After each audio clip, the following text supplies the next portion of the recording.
Dans de telles dispositions, le Congrès ne pouvait aller loin. Aussi le peu de jeu qui dura ne fut, de la part de nos ennemis, qu'une suite de notes, plus ou moins acrimonieuses, et de la part de l'Autriche qu'une partialité révoltante. Les 10 août, 12 jours seulement après la réunion des négociateurs, les Russes et les Prussiens s'arrêteront avec hauteur. Et les 12 surlendemain, l'Autriche, cet allié fidèle, cet ami si obséquieux, si dévoué, qui avait suscité si vivement d'être notre médiatrice, notre arbitre, quitte tout à coup ce titre peut nous déclarer la guerre. Sans autre intervalle de temps que celui de la signature de son manifeste, ténébreusement concerté depuis 2 mois avec ses nouveaux alliés, manifeste du reste qui consacre la dégradation et la honte en ce qu'il a eu le sacrifice d'une architouchesse par la nécessité de se plier en apparence à une alliance détestée. L'histoire prononcera sur de tels actes. Toutefois, il est à croire pour un du trône et de la morale que la plupart de ces transactions et surtout la véritable marche des affaires demeureront inconnues. Alors, François, réputé en Europe les plus doux, les plus droits, les plus moraux, les plus religieux des princes. L'effet est qu'il a été dit que beaucoup de ces actes se traiteront à son issue, que d'autres lui feront présenter entièrement dénaturé. On doit en attribuer le dû à l'heure britannique, à la finesse de la diplomatie russe, aux passions de l'aristocratie autrichienne excitée par la faction anglaise qui remuait et dominait en cet instant toute l'Europe. On se sépara avec une irritation réciproque extrême. Alors l'empereur s'exprima dans les pièces officielles publiques avec la plus grande force et le ton de la plus haute supériorité. C'était peu le peuple, car il demeurait tellement maître de lui que bien que courant aux armes, il n'en fit pas moins demander de répondre les négociations. Ce qui eut lieu à Prague, il ne fallait pas, pensait-il, se priver de communications constantes. L'Autriche devait être facile à détacher. Si nous avions de grands succès, elle devait être facile à convaincre si nous avions de trop grands revers. Tel fut ce qu'on appela le Congrès de Prague. À présent, on se demandera peut-être, Napoléon a-t-il donc été dupe dans ce congrès et ses accessoires? Non, ou du moins pas entièrement. S'il n'eut pas connaissance de tous les faits, il ne douta jamais des intentions ni des véritables sentiments. Napoléon, dès l'instant de sa première victoire à Lutz, avait proposé authentiquement un congrès général. C'était la seule, lui, la seule et unique manière de pouvoir traiter franchement du repos universel et d'assurer l'indépendance de la France et la garantie du système moderne. Toute autre voie de négociation ne lui semblait qu'une leurre. Et s'il sembla dévier de ce principe en acceptant la médiation de l'Autriche et les conférences de Prague, ce qu'à mesure que le temps s'écoulait, les affaires s'étaient compliquées. Le défi de Vittoria, l'évacuation de l'Espagne et l'esprit de la France, ce qui s'est détérioré avait empiré de beaucoup sa situation.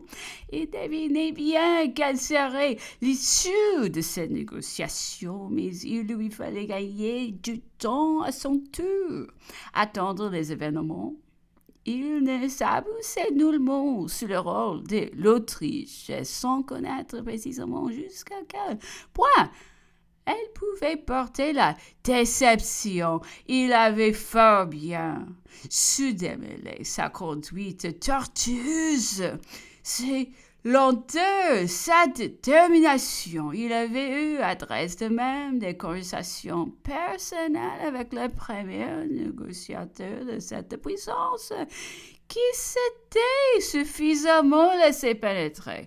L'empereur lui ayant dit qu'il avait après tout 800 000 hommes à présenter à ses ennemis.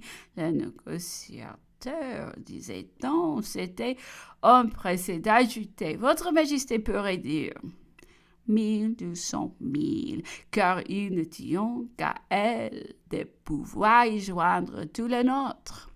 Mais à quel prix voulait-on le faire acheter? Il ne s'agissait de rien moins que de la restitution de Liéry, de la cession du duché de Varsovie, de la frontière de l'Aisne. Et sur quoi, je vous prie, aurais-je pu compter davantage après tout cela, disait l'empereur. Accorder toutes ces choses n'était-ce pas considérer pour rien et fournir à l'Autriche les moyens de nous demander encore ou de nous combattre ensuite avec plus d'avantage? Et-il revenait toujours à penser que les vrais intérêts de l'Autriche se trouvant étroitement liés à notre péril?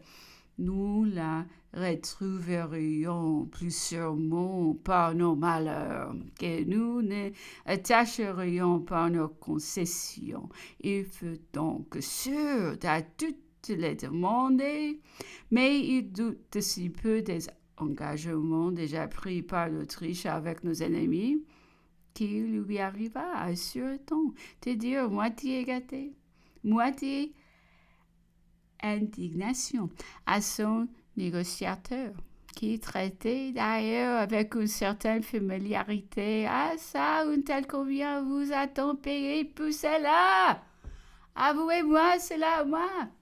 Tout ce que tu ni à moi ont coûté Napoléon à cette occasion. À quelle épreuve ne fut pas mis sa patience, lui qu'on a tant accusé, dans le temps de n'avoir pas voulu la paix? Quelles n'étaient pas mes tribulations, disait-il à ce sujet, de me trouver toute seule à juger de l'éminence du danger et à y pouvoir, de me voir placée entre les coalisés qui menaçaient notre existence et l'esprit de l'intérieur, qui dans son aveuglement semblait faire cause commune avec eux, entre nos ennemis, qui apprêtions à m'étouffer et les harcèlements de tous les miens, de mes ministres même, qui m'épousaient à me jeter dans leurs bras. Et j'étais obligé de faire bonne contenance dans une si gauche posture, de répondre fièrement aux uns et de rembarrer avec dureté les autres, qui me criaient les difficultés sur le derrière, entretenant la mauvaise pente de l'opinion au lieu de l'éclairer.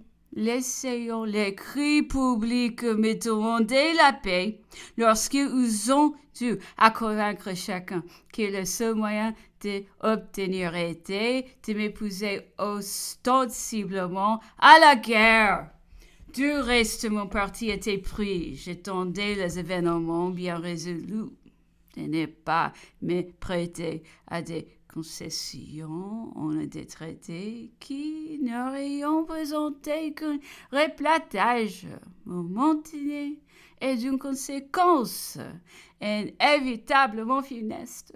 Toute partie mitoyenne m'était mortelle. Il n'était de salut que dans la victoire qui me continuerait la puissance ou dans la catastrophe qui me rendrait des alliés.